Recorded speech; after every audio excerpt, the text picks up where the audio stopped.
Hey y'all, CB here, the No BS welder here at NBS Welding. Where we're at right now, we're in a room that I built years ago that I call the cell. It's 8 by 10, I call it the cell. And this is where all my clothes and stuff are at. And this is where I clean up and get my duds together. And this is the bathroom that I built that I call it the white boy wet bath. I cement parged these walls and painted it, added all the plumbing.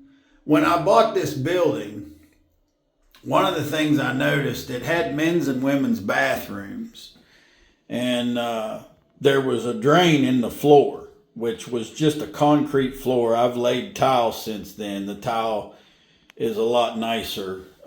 It stays clean, and it's easier to clean. But this one's the one that I use the most. I have built another one, and I guess I'll show you the nicer one that I built.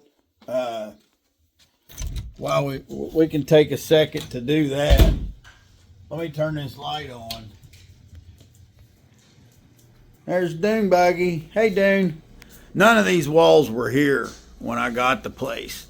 And the men's and women's bathrooms was here from back in the days when this place was a bar, long before I owned it.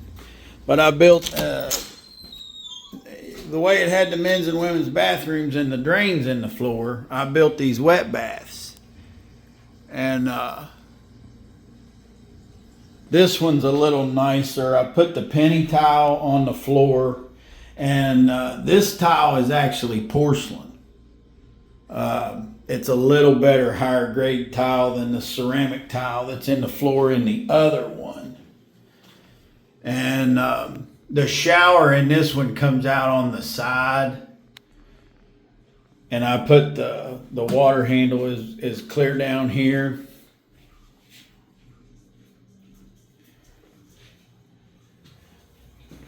But anyway, getting sidetracked on what I'm actually working on right now. The thing that I've had go on here in the one I call the white boy wet bath, I had a curtain rod up there, and it was one of the ones that you crank, and as you rotate it, it gets tighter. I had it up there. It didn't want to stay there, and I remember like a year ago I cut some rubber and put at the end of it, and that gave it a little better grip, and it was staying there. And then I think I found myself using it to hang more things. Like I would use it to hang there's a rubber mat that I put down in the floor that's a little nicer on my feet when I'm taking a shower. And every time I'm done with that shower mat, I lift the shower mat up, and I've been hanging it on that curtain rod. And it's wet, so it's a little heavier, but the curtain rod's been slipping, and the other day it fell down, and last couple days when I've seen it slipping some, I've been trying to tighten it, and I think the mechanism inside of it finally broke. But the idea that I've got is to put up a curtain rod that will hold the world. So what I need, and I got a mark right there. I didn't put a mark on the other side, but I got a mark right there, and I'm wondering what's in there. I don't know if I think it's 8-inch. I think it's a regular 8-inch block. And right in behind there, I'm wondering, if it's a hollow spot, could it be in a web? I just got to find out. I got to find out before I go any further. Now, obviously, you could take a piece of stainless steel pipe and weld a plate on it and put some holes in it and run tap cons or some other kind of a concrete anchor.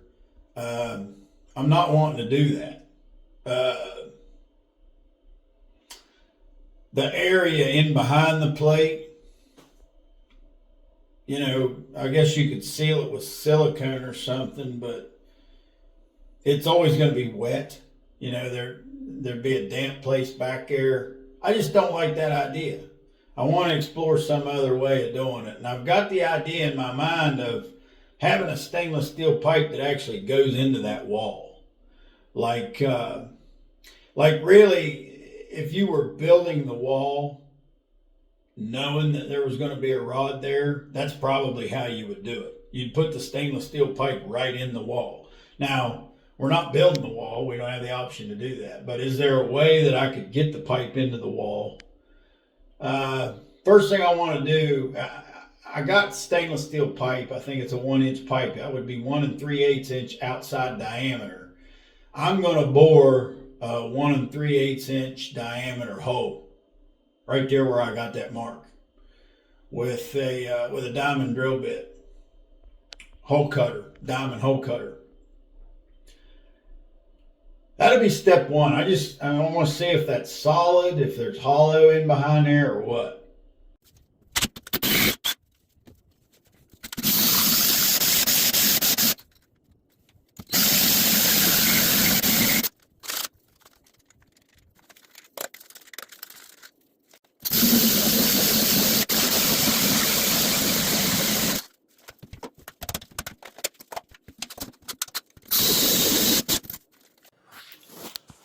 So what we got right there, this appears to be,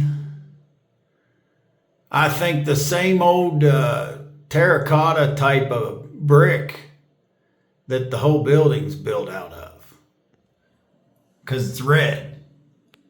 But it does have, it's hollow behind there, and I can feel them with my finger. I can feel with my finger when I put my finger down in there, about a 1/2 inch below the bottom of that hole is one of the sections in the block. So we got that void in there. So that's noted. Now I want to look at the other side. Something I'm going to touch on here quick. I'm going to be using my Bosch laser level to shoot across here and get me a dot on the other side. I don't know if you've seen these. This is a good tool. I've had good luck with it. I'm not complaining. But here's the thing. This is how you turn this off. You see all that happened there? You turn that just a twist. Now that would be on.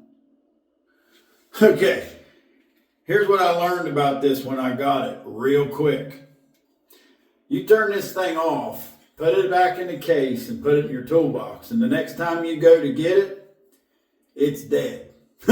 Because every little bump, it only takes a little bump to turn that thing on. And then it's sitting there in your toolbox dead until the battery goes or running on, lights on until the battery goes dead. Here's what I've been doing for years and it's worked great. Put the last battery in backwards. It won't be able to run that way. It won't be able to turn on. Now that I've flipped the last battery around where it can work, it'll work now. And if I want to turn it off, I can turn it off. But like I say, in your toolbox, you just bump it and that thing comes back on. So that's just kind of a fix that I come up with. That last battery, turn that around backwards before I put it away and it doesn't come on when I don't want it on.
This side's definitely different.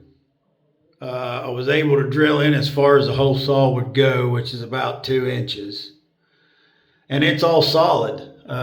Put my finger in there, I'm pushing against solid concrete. So all of this area, and I've seen when I drilled before in different spots here, that black masonry that comes out sometimes, and I don't know what that is. It's not everywhere. Obviously, this wall's different than the other wall. As you can see from the dust, that stuff's black, gray. But we do have a hollow void on this side. And that kind of makes me wonder, you know, if I could just get my pipe in there. See, I know that if I cut a pipe right now that's 4 inches more than the distance between these walls, I'm not going to be able to get it in there, even though if I could shove it 2 inches in each side, it'd hold a lot of weight. You could hang off of it, but I can't get it in there. Which obviously, I'm looking right here. You can see what my idea is, to maybe make a hole out here so I can shove the pipe in from out here and shove it all the way through. I've got some jars with some bars of soap out here at the utility sink that's in the way.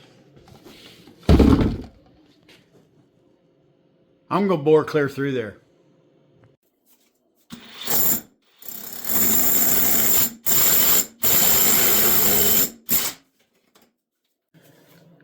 The bit that I had that was big enough, long enough to go all the way through there was really too big of a diameter.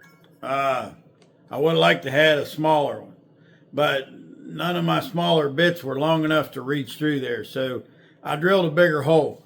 I don't have a diamond bit in this size that I want to cut the hole out here with. I do have a carbide, and this will cut block. But I'm concerned because I've got a bigger hole in there than my pilot. This might cause some jumping around. Hopefully I can control it.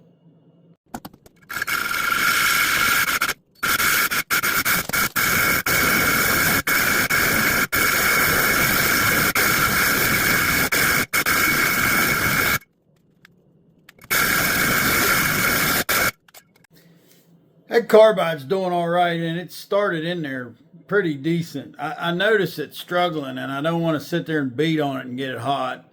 I also don't want to put a bunch of water there and make a huge red mess all over this room. I think what I'm going to do is take a smaller bit on my hammer drill and just go around there and hog out some of the material. And I think it'll make it a lot easier for that thing to go through there. And actually, I wouldn't have to use the carbide any further. Probably as nice of an outside circle as I've got right here. If I did this all the way around and knocked everything else out, it'd probably do what I'm wanting to do. But we'll see what happens. I'm going to go in with this.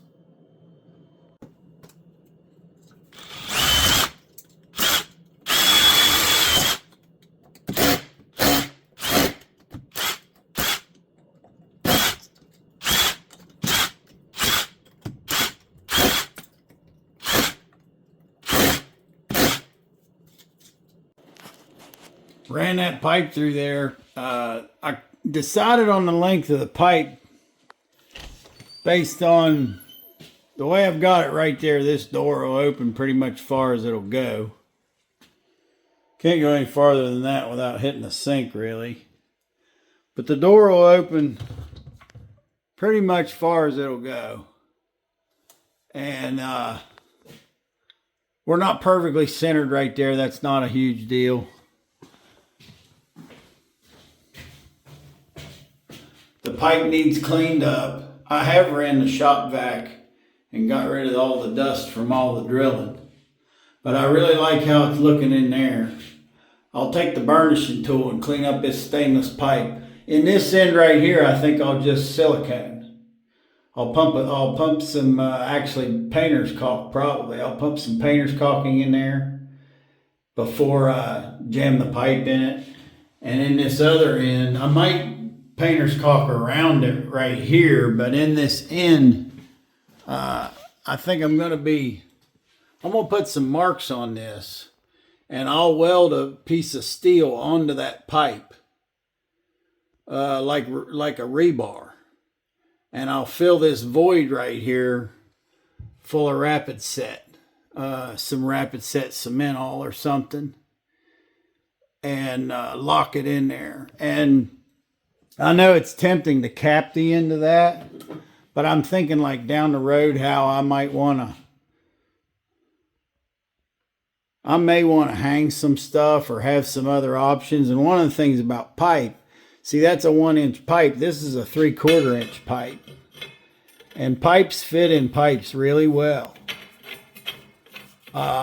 So you could stow, you might want to sand that a little bit to get it to go just a little easier, but it sure fits nice, and it could be sanded to be perfect.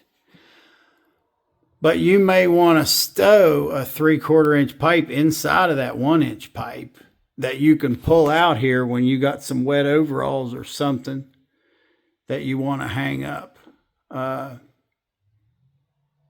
Leave my options open there. I see I need to move that lid over for my jar that's got all the bars of soap in it. That's no big deal. It's looking good.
Got that in position where I want it.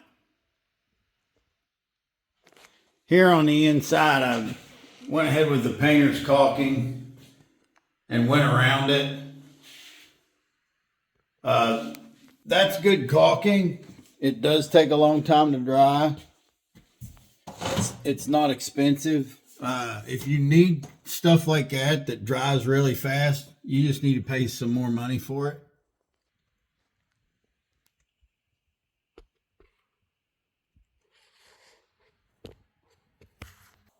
So I took some paper, some thick like cardboard paper, and stuffed in the two sides so that when I fill this with mortar, it doesn't go farther than I want it to. I want to fill, more than plenty to hold that piece, but I don't want it to go clear through the wall forever. And I'm going to be using rapid set cement all. And I don't have the bag to show you because what I do, like when I have a bag of Rapid Set open, I'll put it in a bucket with a lid, and it seems to keep forever that way. So that's what I got right here, and I've got it marked, obviously. Rapid Set cement all is available. I've always got it from Home Depot, and the only thing that's I really like Rapid Set products. They also have mortar and other things, and they have products that you can mix with your Rapid Set that'll make it more fluid if you want it more fluid. You can make it set up slower and actually control the amount of time. Because the thing about Rapid Set, like when I use this cement all, when I mix this up, I'll have about 15 minutes and that's it. And in no time, it is hard as a rock, and it'll have the strength on it will be like 9,000 psi. This stuff is twice as strong as standard concrete. Um, and what I'm talking about, there's set control that you can buy at Home Depot for using Rapid Set, where if you mix one bag of set control with one bag of Rapid Set cement all, instead of setting in 15 minutes, it'll set in 30 minutes. If you add another bag of set control, it'll set in 45 minutes. So you can really control the amount of time that it takes for that stuff to get hard, which is a great feature, depending on what you're doing with it. Now, in this case, the way I'm going to be filling that hole is with a grout bag. I've got a couple grout bags here. I got into my tub of masonry tools. This is part of how I've got things like in my tool room here. I've got, I'll have things in totes that are marked like this.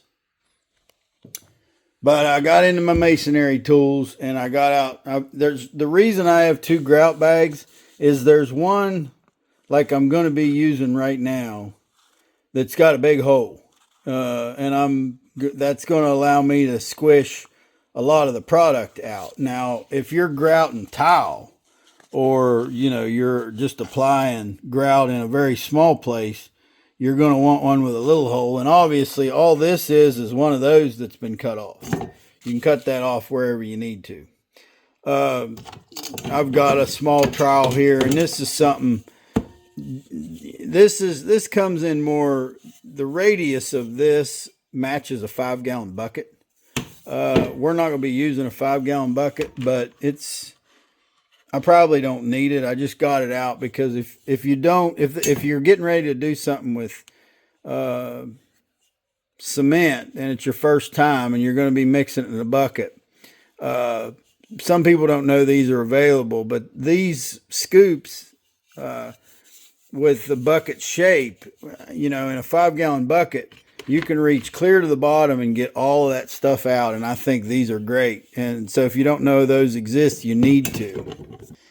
And while I'm talking about the idea of mixing stuff up in a bucket, when you get a drill mixer and mix cement in a bucket, it's something that works amazingly well, and a lot of people are not aware of it.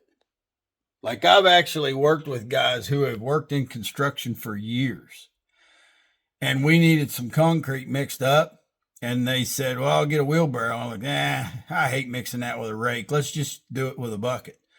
And if there's a lot of it to do, I won't use a cordless drill. I'll use a plug-in drill because you want the power. And I'll use one of the big paddle mixers that has the round bars on it, 4 round bars. Now on this, I'm going to be mixing this small quantity in a little plastic bucket, and I'm going to try to use this paint mixer. Literally, what I'm going to be mixing up in this case, I could mix with that trowel, and I'd be fine. But what I'm saying is, if you've got you'd be surprised how much easier it is to mix concrete with a drill mixer in a 5-gallon bucket than it is mixing concrete in a wheelbarrow. I've never raced somebody to see if I could mix as much concrete in 5-gallon buckets and pour it as somebody could mixing it in a wheelbarrow with a rake, but I'd be close. You know, it would take a lot of buckets to get as much concrete mixed up as you would get mixed up if you mix up a wheelbarrow full of concrete with a rake. It would take a lot of buckets. But the mixing is so much easier when it's done with a drill in a bucket. The concrete doesn't have anywhere to go besides mixing with the water. And when you do it with a rake in a wheelbarrow, that's not the case. You really got to do a lot of mixing. You really got to rake. And it's a lot of work. It's not fast. Like, to me, mixing it in a bucket, even if you got to do a bunch of buckets, is way faster when you do it with a drill. So anyway, and the other thing I'm going to show you is something I've done a lot of times about filling my grout bags up. What I do is I put them in this thing. And I've had this for years. You'd have to find a container close to this size to do this. But I'll be folding this up somehow a couple times, and I'll take one of these monster paper clips and put on it so that the stuff doesn't come out. And I'll be fitting this into this thing and folding the sides down over, just like you would putting a trash bag in a trash can. Now, when I do that, it's like a trash bag in a trash can. It's sitting there ready to go, ready for me to put the cement in there. And it to me, I can use both hands to fill it up. Most of the time when guys are filling up grout bags, they've got the grout bag in one hand and they're trying to run a trowel scooping the cement out and putting it in the grout bag with the other hand. And to me, this just works better. So this is what we're going to do.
So even though I don't know exactly what I'm ever going to do with that pipe sticking out of the wall right there, there's options for it. If nothing else, I can hang a towel on it. I did get a doorknob protector and stick on that door. Those are handy. That way, if I accidentally bang that pipe's not going to put a hole in the door. I finished up in here a little bit. Putting this back like the way it was. This is a shower curtain that my mom got for me that I really like. This is a really good material for a shower curtain. It's not completely plastic, but it's not completely fabric either. I just ran that in a washing machine. And this is a type that's got they're split open. So you just pop it over there like that. And it doesn't, you don't need all those little plastic things. Which is nice. That mirror just, I had that in here. I always keep it on that hook. There's a mat that I hang, and I think hanging this mat on the old shower curtain was the beginning of my issue. It seemed like as I went, I was just hanging more and more stuff on that old shower rod, and it just couldn't hold the weight. But obviously, I mean, this thing, that shouldn't be a problem anymore. Let's see.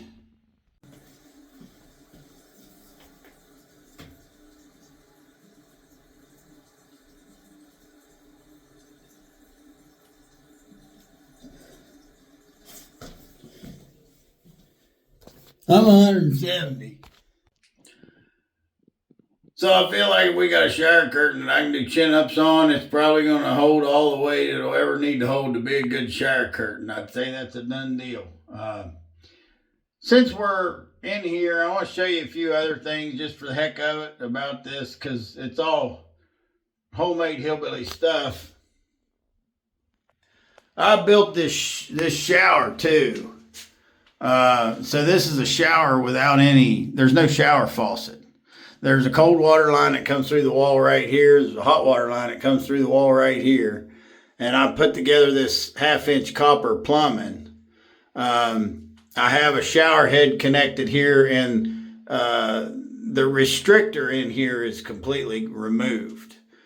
And I've also got the hose bib here with the hose. And that's one of the great things with this, I call it the white boy wet bath. When I get done taking a shower, generally I shave first and there'll be hair in this sink. And I get done taking a shower and there's soap all over the wall, because I sling soap like a madman in here. And I'm moving all over this area. You know, sometimes I'm clear in here. I'll do something in the sink or whatever while I'm taking a shower.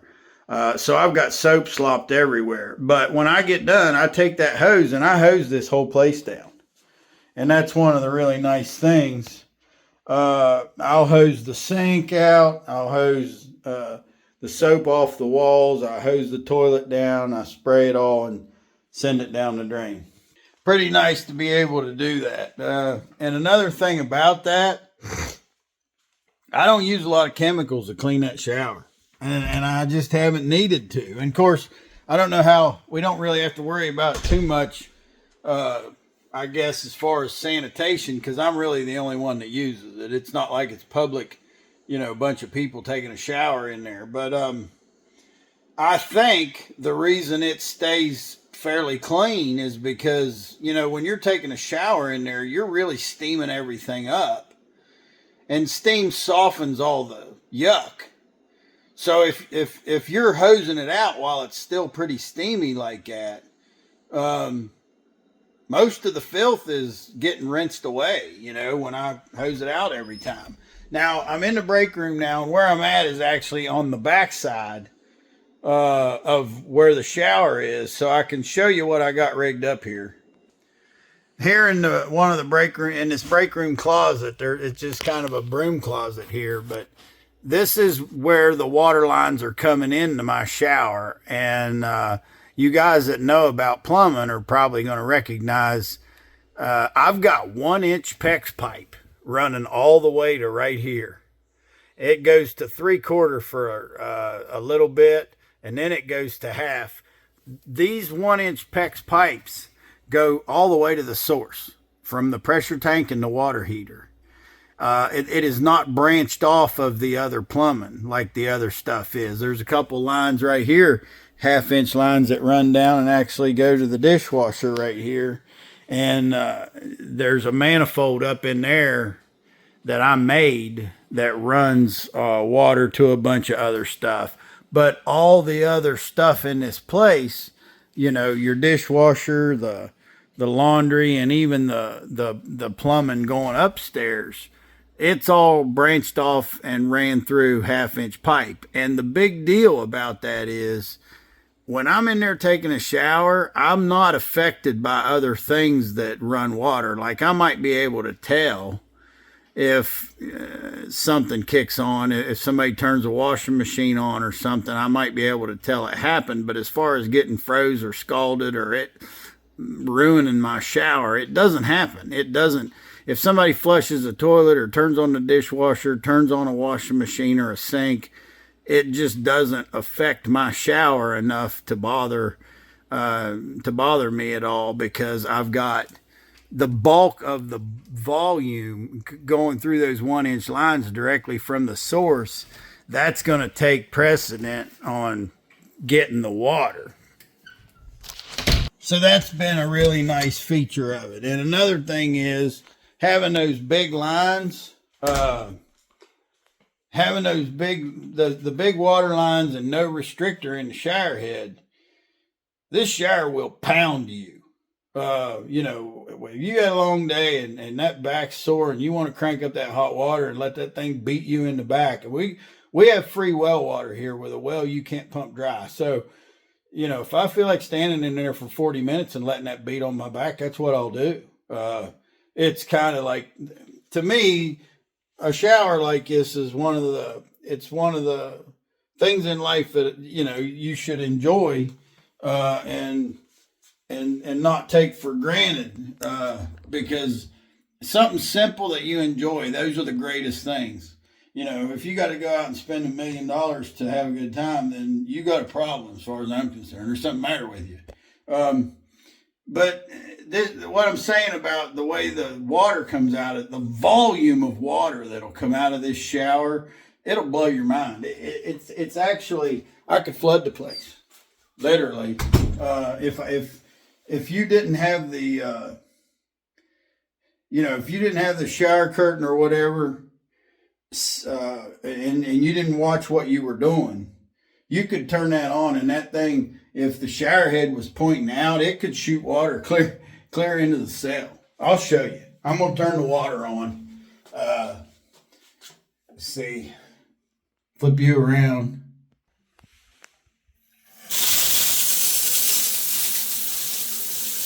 I think right there's what about you would get with a really good normal shower.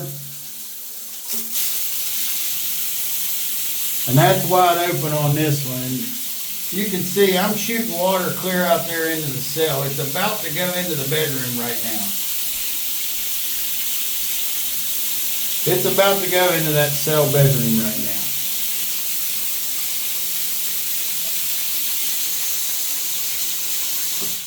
It's a pounding volume of water.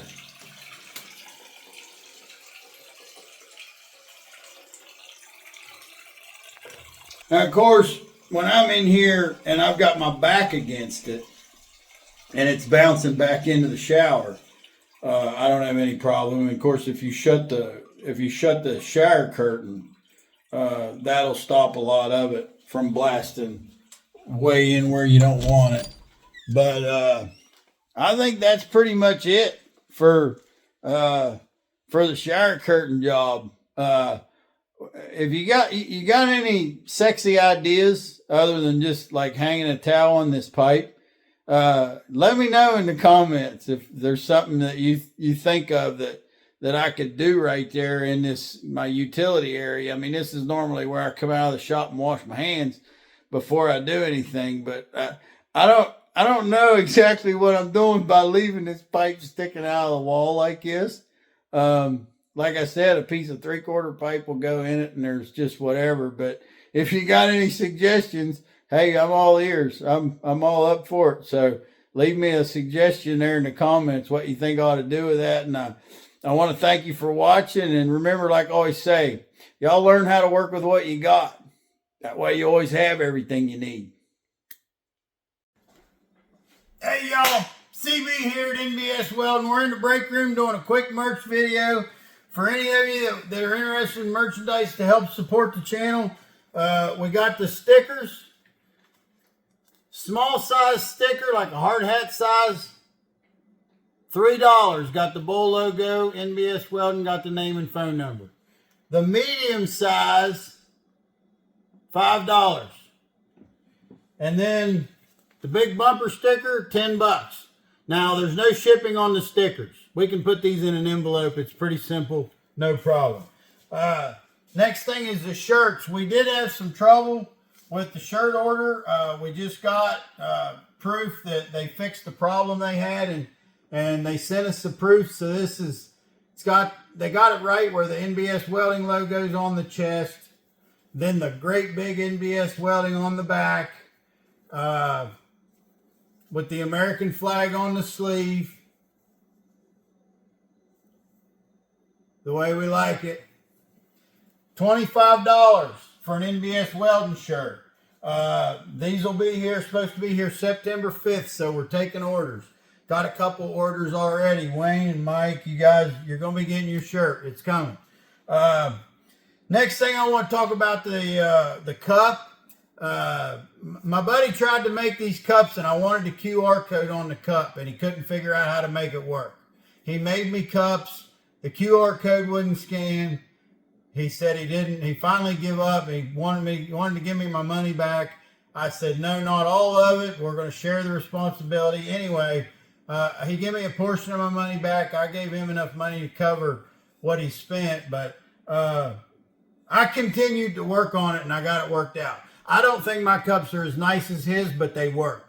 And here's the thing. The QR code's got to be on the top where it's flat. If it's on the radius on the side of the cup, it's not going to scan. It's got to be on the top. I figured it out. But we got the cups. NBS Welding with the bull logo. Got less yakking, more tacking. Pretty simple cup. But like I said, I made this myself. I bought the cups and the materials. I put it together. Had to make it work. I didn't want to quit on it. Now I want to talk about this real quick because this something come up. A way for that you can give to the channel is through Super Thanks, through YouTube. And our guy Corey has given $100 Super Thanks repeatedly. And I keep thinking like, man, this Corey has contributed so much. I really want to do something to thank him. And I couldn't think of what I could afford to do. And I remembered these coins. Now, I had these coins made when I was making good money working in the oil field. And what this is, this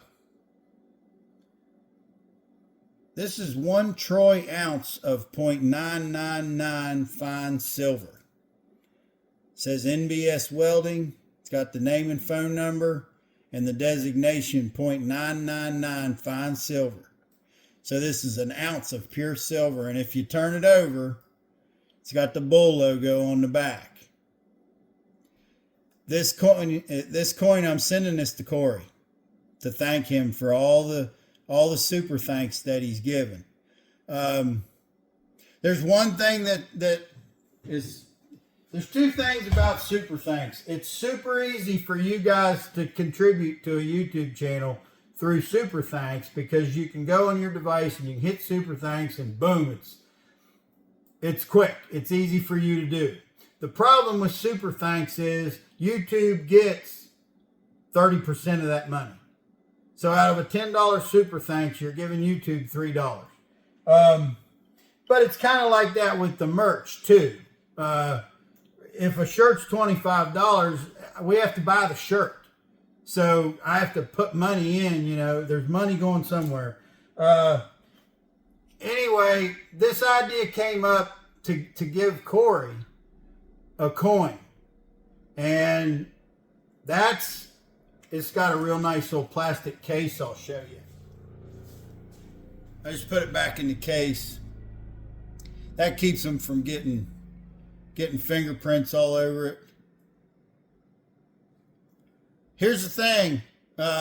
When I got the idea that I was going to give Corey the coin, I wanted to offer it to everyone. So if you're interested in a coin, $50. Send Tina an email.